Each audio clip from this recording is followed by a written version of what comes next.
جنتیان چې وایي جنت ته داخلېږي د حساب په اعتبار سره به هم د عاشورې ورځ دی. ډېر زیات فضیلتونه او لوی لوی واقعات د عاشورې په ورځ باندې هغه راغلي دي. علماو تقریبا لس سیده داسې شمارلي دي چې هغه غټ غټ کارونه دي، لوی لوی واقعات دي او د عاشورې په ورځ باندې شوي. او د دې د روژې ذکر هم باندې تاسو ته وکړو چې روژه نبي علیه السلام او صحابه کرام هغه نیولې ده. البته د دې سره دغه عاشوره باندې د حضرت حسین رضی الله تعالی عنه او د هغه د خاندان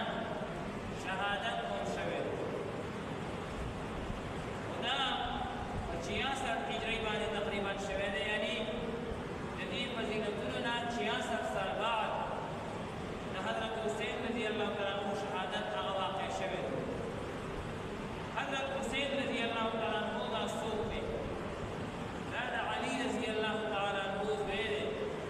د ده نه مشر دی حضرت حسن رضی الله تعالی او دې دواړو ته چې کوم دی نو خلک دا وایي چې دواړه شهیدان شوي، حالانکې دواړه دې جنګ کې نه دي شهیدان شوي.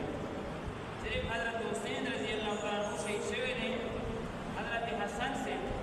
هغه په بله طریقه شهید شوی، هغه ته چا زخر ورکړ. شهادت د کربلا د میدان د یزیدیانو د طرف نه چې شوی دی هغه د حضرت حسین رضی الله تعالی عنه شوی دی. او دا د دې خپل خلکو صحابه کرام خپل میس کې بعضې خبرو باندې اختلاف راغلی دی، لیکن موږ به هغه اختلاف نه چیړو او نه موږ ته اجازت شته. ځکه لوی خلک دی او په خپل میس کې خامخا اختلاف راغلی او دواړو متعلق الله تعالی فیصله کړې ده چې رضی الله عنهم ورضوا عنه. الله وایي د ټولو نه راضي یم او ما نه د ټول راضي شي. دوی خپل میس کې اختلافات راغلي دي. خامخا چې د یو پلار شپږ لس 12 15 اولاد وي هغې کې اختلاف پیدا کېږي. نو بیا چې دومره ډېر صحابه کرام شو 1,24,000 او بیا هغه د مختلفو خاندانونو نه راجمع شوي دي، مختلفو قومونو نه راجمع شوي دي. د هغې اختلاف پیدا کېدل دا څه لرې خبره ده او که د هغې اختلاف د دنیا د وجې نه وی نو بیا به موږ څه د خفګان اظهار کړی و،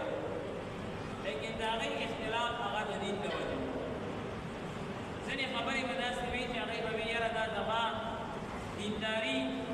زما علم، زما تقوا هغه نه برداشت کوي چې دا زه ومنم. ځینې خبرې به د هغه بل د طرف نه داسې وي چې هغه به د ده نه چې کوم دی نو په تقوا او دیندارۍ او علم کې سیوا او خامخا په خپلو کې به معمولي اختلافات هغه پیدا کېده. لیکن منافقین خو هر ځای کې وي. هغه منافقینو به دغه اختلافات دومره لرې حد ته ورسول چې خبره به حقیقت ته راته نو بیا به پکې ډېر زیات جنګونه او شهادتونه مخته راغلل. لکه ډېر باقاعده وروسته بیا ښکارم شوي دي لکه جنګ صفین شو چې دا باقاعده د صحابه کرامو خپل میاس کې شوی دی او بیا وروستو چې کله حقیقت ته خبره راغلې ده نو دواړو طرفو هغه یې ژړل. دا موږ څه وکړو؟ موږ خو هغه صحابه کرام د موږ د لاس نه شهیدان شوه. نبي علیه السلام هغې ته د جنت زیری سا چې د هغې نه د رضا اعلان کړی چې زه تاسو نه راځم او هغې د باقاعده په دنیا کې هغه ډګریانې او هغه نومونه او سندونه ورکړو چې هغه هېڅوک هم نشي حاصلولی. دواړو طرفونو به بیا ژړل، لیکن منافقینو به خبره دومره حد ته رسولي وه. ځکه 8مه سپاره کې الله تعالی آیاتونه مبارکه هغه را نازل کړي دي. الله تعالی فرمایي ونزعنا ما فی صدورهم من غل، د دې د زړونو نه موږ دا کینه او حسد بیا وویسته او کله چې دی آخرت ته راشي الله وایي زما مخې ته ودرېږي د دې پړونو کې به یو بل سره حسد او کینه وي. چې د هغې پړونو کې کینه او حسد نشته او موږ اوس په هغې باندې تبصرې کوو، تجزیې کوو، انټرویوګانې کوو، دا کوو چې دا ولې وشو، دا ولې وشو،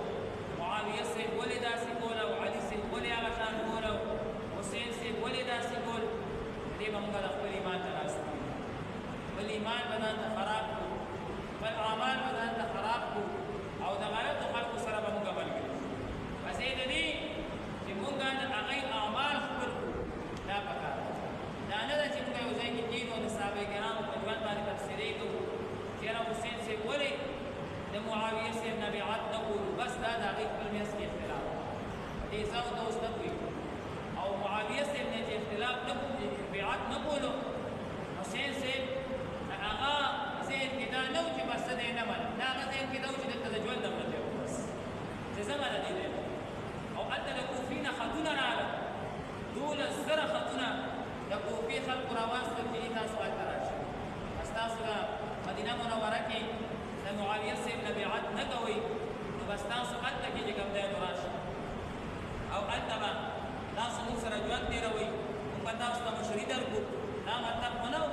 چې مثال زه دلته کېږم مدینه کې اختلاف پیدا کړو نه مدینه منوره کې هغه اختلاف نه پیدا کړو حضرت حسین رضي الله تعالی عنه هغه لاړ وخت کې ځان ته د درس ویو هغه یې ځان نه واستولو چې ورشه حالات وګوره هسې لاړو ډېر غټ استقبال یې وشو او هغه ورته خط راواستولو چې راځه دا خلک ډېر ښه خلک دی زموږ عزت او اکرام کوي ټول نیکان خلک دی د کوفې خلک او باقاعده خطونه یې دلته راواستول چې راځه بیس کې تقریبا 15 ورځې تېرې شوې چې دلته نه منافقانو خپل کار وچلولو او د کوفې ټول خلک هغه یې واخیست ډېرې غټې پیسې هغه وچلېدې او عقدې پکې هغه چې کوم دی نو تقسیم شوې دا ته به دا عقده وي هغه ته به دا عقده وي او چې حسین صاحب راځي دی به ورته نه پرېږدي لاره به ورته حضرت حسین رضي الله تعالی عنه ته څه پته وه خپل خاندان 2 کسان دې قافله کې روان کړي دي په لاره باندې وړې وړې ګزارونه وړې وړې حملې کېدي خو حضرت حسین رضي الله تعالی عنه دا به څوک منافقان دي دا به زموږ د کوفې والا حالات خرابوي په دې باندې پروا نه کوو روان دي هغې به هغه ګزارونه به یې تمول خو لیکن کله چې دغه میدان ته ورسېدو چې نن موږ هغه نوم یادو چې میدان د کربلا دی هلته باقاعده دې منع او ټول د کوفې خلک سره د افواجو نه راوتي وو چې تاسو مزید مخکې نه شئ تللی تاسو به دې ځای کې بد یې تاسو به چې کوم دی نو بس اوس نه کوفې ته تللی شي نه مدینې ته واپس راتللی شي په دې میدان کې هغه ګیر شو د اوبو طرف چې کوم سیند ته قریب هغه لارې بندې شوې اوبه بندې شوې او دا ټول باقاعده په دې میدان کې هغه راګیر کړی شوه او د حضرت حسین رضي الله تعالی عنه تمام خاندان چې هغې کې د نبي کریم صلی الله علیه وسلم ډایرکټ اولاد چې هغه وصي او ګڼوصي راځي 22 کسان دا شهیدان دا آخر کې حضرت حسین رضي الله هغه میدان ته راودانګل